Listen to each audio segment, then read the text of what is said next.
Muchas gracias por la presentación. Buenas noches con todos. Bueno, hoy me ha tocado desarrollar las buenas prácticas de la ingeniería y la construcción en obras públicas. Entonces, primero quiero empezar por lo que son las buenas prácticas. ¿Qué es lo que se entiende como buenas prácticas de ingeniería y construcción?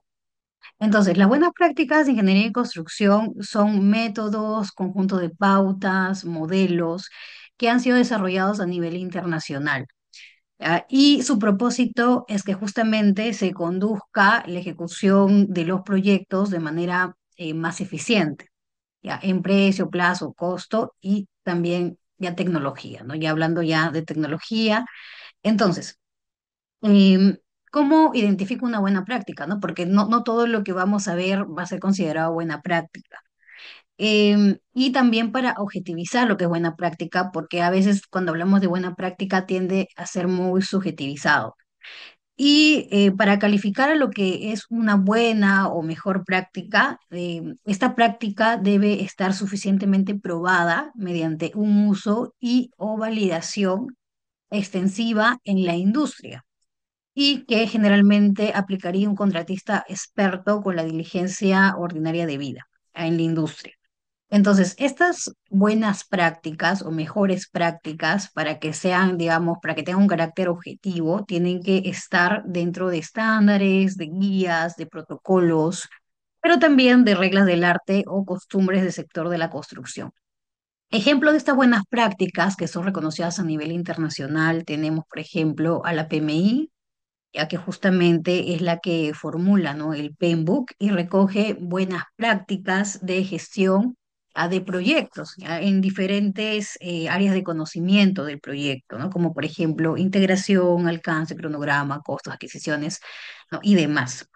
Otro también, otra buena práctica en la industria, tenemos a las prácticas recomendadas de la AC, que es la Association for Advancement of Cost Engineering, ya que es justamente la Asociación para el Desarrollo de la Ingeniería de Costos, y justamente su propósito es brindar prácticas recomendadas respecto a la gestión de costos, incluyendo prácticas recomendadas de sistemas de fijación de precios, esquemas de reclamaciones, como por ejemplo el cálculo de la pérdida de productividad, de los métodos de análisis forense de cronograma, entre otros, ¿no? Una práctica muy recomendada a nivel internacional que conocemos es justamente la práctica 29R03 de análisis forense de cronograma.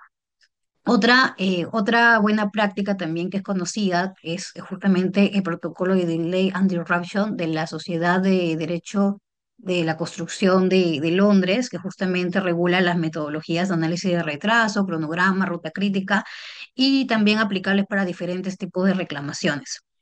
Y finalmente tenemos a la ley mercatoria. La ley mercatoria justamente es entendida como un conjunto de reglas y usos uniformes de comportamiento, ¿ya? Contratos y cláusulas tipo que se generan en el comercio internacional. Dentro de esta ley mercatoria tenemos a la ley Constructionis, ya justamente que es la ley, es la ley ya de la construcción, ya que justamente es la costumbre, ya que justamente se aplica a la industria de la construcción. Y, por ejemplo, en la ley marcatoria tenemos a todos estos clausulados internacionales, diseño, construcción, de los regímenes de responsabilidad, recepción, garantía, seguros. Entonces, que recogen justamente todas estas, este conjunto de reglas y costumbres, ya que los agentes que intervienen en en la ejecución de los proyectos, pues recogen y practican, ¿no? En el día a día. Dentro de esto también tenemos a todos los informes, por ejemplo, que saca la CCI, ¿no? Tenemos también las guías que tiene la UNCITRAL, la CENUDI. Acá también está dentro las formas de contratos internacionales y las prácticas aceptadas del Common Law, ¿no? Por ejemplo, mucho que se ha extraído acá, ¿no? Por ejemplo, el Project Delivery System, tenemos la estrategia de contratación, por ejemplo, cuando vemos cómo se tratan, por ejemplo, las concurrent delay, ¿no? Que son las demoras concurrentes, tenemos que existen diferentes filosofías que se puede aplicar, entonces tenemos diferentes figuras que provienen del common law, ¿ya? Y que forman parte también de la costumbre del sector de la construcción, que es la ley Construcciones, ¿ya? Entonces, ¿Por qué es importante pues aplicar la ley Construccionis? Porque justamente la ley Construccionis son prácticas, como hemos dicho, que son reconocidas a nivel internacional y que evolucionan a lo largo de los años, ¿no? Porque la industria de la construcción justamente es una industria que es muy dinámica, va cambiando rápidamente, entonces conjuntamente con el avance de la industria de la construcción, también evoluciona esta ley Construccionis. Entonces estas prácticas se encuentran consolidadas a nivel internacional y son fuente de derecho supletoria, ¿ya? Entonces se nutre y actualiza constantemente por los operadores del sector, que constituye justamente esa su principal ventaja. Ahora, ya para entrar al punto, ¿no? Habiendo visto de manera general justamente estas buenas prácticas, es cómo se aplica a las obras públicas, ¿ya? Entonces, tenemos dos maneras de aplicarlo. Quizás un enfoque más restrictivo es a través del principio de legalidad, pero justamente acá existe, digamos, una idea, ya que hay, digamos, una contradicción respecto al principio de legalidad, y la aplicación de las buenas prácticas, de estas justamente de estas leyes construcciones. ¿Ya? Porque justamente cuando nosotros vemos, no existe un apartado dentro de la normativa de contrataciones que te señale explícitamente que se aplica la costumbre a obras públicas. ¿Ya? Entonces, y sabemos que muchos de los que participamos en proyectos de construcción, más que todo, sobre todo en obras públicas, a veces es necesario que se diga literalmente, expresamente, para que exista una seguridad jurídica, ¿no? Pero ¿qué sucede? Ya que, por ejemplo, si nosotros aplicamos literalmente, no vamos a encontrar, sí, quizás vamos a encontrar ciertas figuras, por ejemplo, como se ha regulado en esta norma, esta nueva ley, ¿no? De la propuesta, la estrategia de contratación, a los contratos estandarizados, tenemos quizás los Project Delivery System que solamente se ha regulado con el diseño y construcción, ya, pero son como que ciertas cosas, ¿no? No, porque en estas buenas prácticas realmente está nutrido por una cierta cantidad de prácticas que van a ayudar, no nos van a guiar en la ejecución contractual. Ya. Ahora, existe otro enfoque que justamente es el enfoque de la ley de la supletoriedad coactiva, que justamente es que se aplica esto porque la norma así lo establece. Ya, en la antigua ley, ya, en la ley anterior, ya estaba regulado, digamos, esta supletoriedad coactiva, revisando ahora la nueva, la Ley General de Contrataciones Públicas, la ley 32069, también se ha regulado, digamos, de la misma forma. Entonces, lo que te señala el artículo 76, justamente el mecanismo de resolución de controversias, señala, ¿no? Las controversias surgidas durante la ejecución contractual se resuelven mediante. Entonces, aquí ya también queda claro, porque no se sabía, digamos, si esto era para la fase, pues, la fase de licitación, ¿no? La fase de actuaciones preparatorias, ¿no? Acá ya queda ya, digamos, claro que esta aplicación o este orden ya de aplicación se da en la ejecución contractual y señala, ¿no? Las controversias se resuelven mediante la aplicación primero de la Constitución Política del Perú, de la Ley de Contrataciones, de su reglamento y luego las normas de derecho público y las de derecho privado. Entonces, ¿y por qué traigo acá a colación este artículo? Porque justamente cuando hablan que se aplica las leyes o el derecho privado, justamente aquí trae abre, ¿no? La puerta para que se pueda aplicar justamente el Código Civil.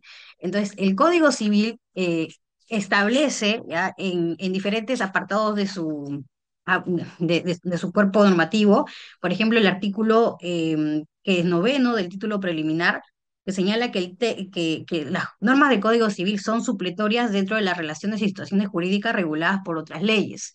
¿Ya? Otras leyes que lo permita, que justamente es la normativa de contrataciones públicas.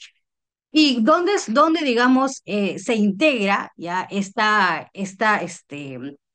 buenas prácticas, digamos, a través de la costumbre? Esto a través del artículo 1774 del Código Civil, que señala que el contratista está obligado a hacer la obra en la forma y plazos convenidos en el contrato o en su defecto en el que se acostumbre. Y luego el artículo 1148 que justamente habla de la naturaleza, ¿no? Que es obligado a la ejecución, dice, de un hecho, ya que debe cumplir la prestación en el plazo y modo pactado o en su defecto en los exigidos por la naturaleza de la obligación o circunstancias del caso. Ya, entonces, a través de estos dos artículos que se aplica a las costumbres, a los contratos de obra, digamos, mediante este carácter integrador, ¿ya? Y que justamente lo permite la propia ley, ¿no? Esta supletoriedad coactiva que lo permite la propia ley.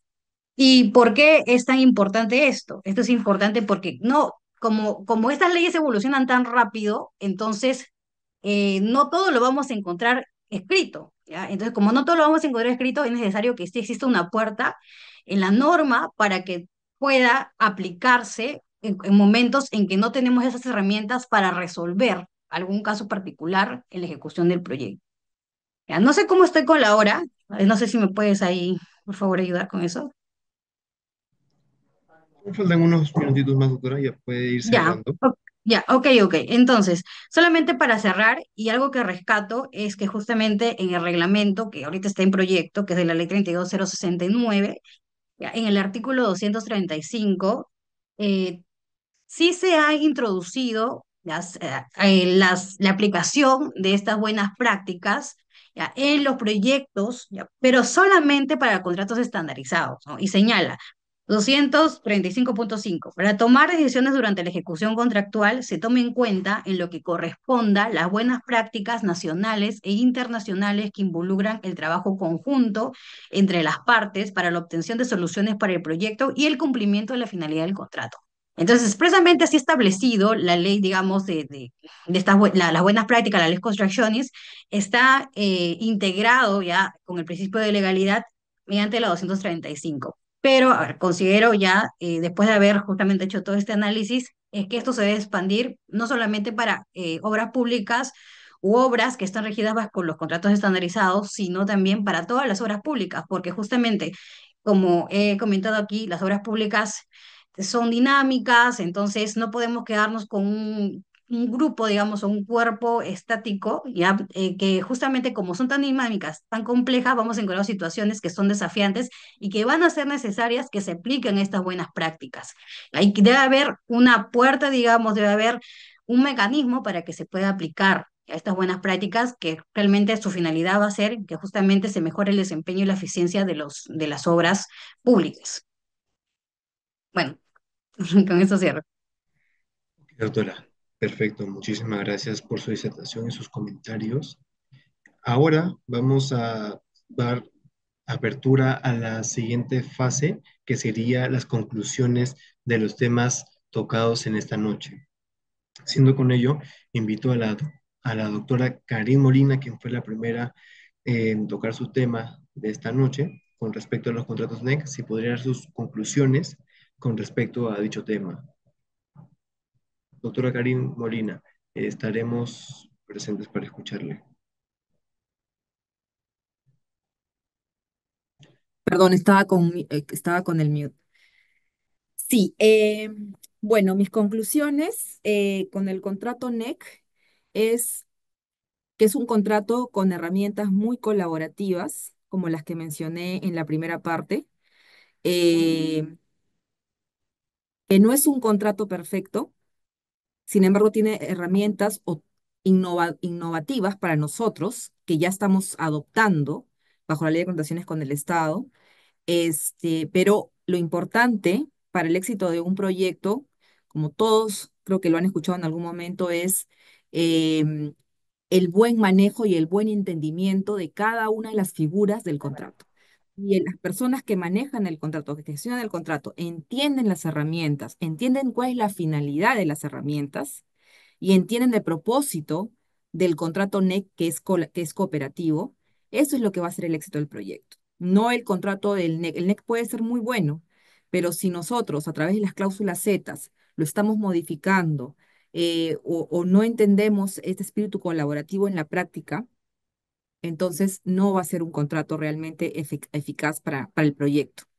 Y por último, bueno, que estemos siempre abiertos, ¿no? A este cambio de mentalidad cooperativa que ya hemos ido implementando desde los Juegos Panamericanos. Sigamos abiertos en eso, sigamos capacitándonos en eso, porque como dije, el éxito de un contrato estandarizado de construcción, ahora se va a aplicar en la ley de contrataciones con el Estado, no es en sí mismo tiene herramientas buenas, pero lo importante es entender la finalidad de las mismas. Entonces yo invito a las personas que conocen muy bien la ley de contrataciones y que van a poder ahora utilizar este tipo de contratos estandarizados a capacitarse, y más aún que va a haber ya, esperemos el próximo año, ya la traducción, no solamente del NEC, sino de sus guías e incluso del entrenamiento, porque el entrenamiento del NEC para la certificación NEC actualmente es en inglés, pero también se está trabajando en ver la posibilidad de que también el entrenamiento para esa certificación dada por el ICNEC sea también esa capacitación sea en español. Eso es todo. Gracias. Correcto, doctora. Muchísimas gracias por dar sus palabras de conclusión. Ahora vamos a dar pase a la doctora Iris Tello para que pueda dar sus conclusiones con respecto al tema tocado el día de esta noche. Adelante, doctora Iris. Muchas gracias. Bueno, el que la modificación realizada respecto a la ampliación de su aplicabilidad de los contratos de fideicomiso en los contratos de obra nos va a permitir que más proyectos y empresas se beneficien de este mecanismo, ¿no? Y también presenta mayores desafíos, si bien es cierto en su implementación, lo que va a hacer es fomentar la mayor participación de las empresas y proyectos públicos y mejorar la eficiencia de la ejecución de las obras. Si bien es un reto y durante todo este tiempo en el cual se incorporó los contratos de fideicomisos en aquellas obras de gran envergadura con montos superiores, ahora que la nueva ley permita de que mayores contratos tengan acceso a estos contratos de fideicomiso, lo que va a fomentar es la participación de las empresas y que también es un reto para los funcionarios públicos y las empresas de que no tengan miedo de incorporar estos contratos. Si bien es cierto, los plazos son cortos, eh, la definición del contrato de fideicomiso es un poco eh, al inicio de poderse de acuerdo, colaborativa con el contratista, bajo mi experiencia y en la ejecución de eh, contratos de obra que han tenido este contrato de fideicomiso, han permitido como resultado de que las obras se realicen en menor tiempo, con menores complicaciones y con menores atrasos, ¿no? Entonces, para mí, en la expectativa de que estos contratos de fideicomiso se incorporen a muchos más proyectos, me da una luz de que efectivamente, bajo los principios de la contratación pública, de eficiencia y eficacia por parte de la empresa privada como del Estado, están gestionando con estos nuevos mecanismos en el cual permiten a mayores empresas poder participar en diferentes proyectos del Estado. Eso sería de mi parte. Muchas gracias. Perfecto, doctora. Muchísimas gracias por sus conclusiones. Y ahora vamos a dar como última parte a la doctora Sharon Grados para que pueda dar sus conclusiones del tema tocado de esta noche. Adelante, doctora Sharon. Le escuchamos fuerte y Sí, claro. sí, yo recalco la importancia de la aplicación de las buenas prácticas de ingeniería y construcción en la ejecución de los proyectos, que si bien es cierto, esta nueva ley de contrataciones se ha animado, ¿no?, a integrarlo como aplicable a los contratos estandarizados expresamente. Sin embargo, pues aliento a que se pueda aplicar no solamente a los contratos estandarizados, sino a contratos de obra suscritos bajo el régimen de la normativa de contrataciones con el Estado, ya que, como justamente lo he mencionado en mi exposición, la ejecución de los proyectos de construcción son complejos, las relaciones son dinámicas, entonces en muchos de los casos, a veces no todo vamos a encontrar que esté escrito, entonces en ese momento es cuando vamos a tener que recurrir a estas buenas prácticas, que como he mencionado, estas prácticas son estandarizadas, reconocidas a nivel internacional.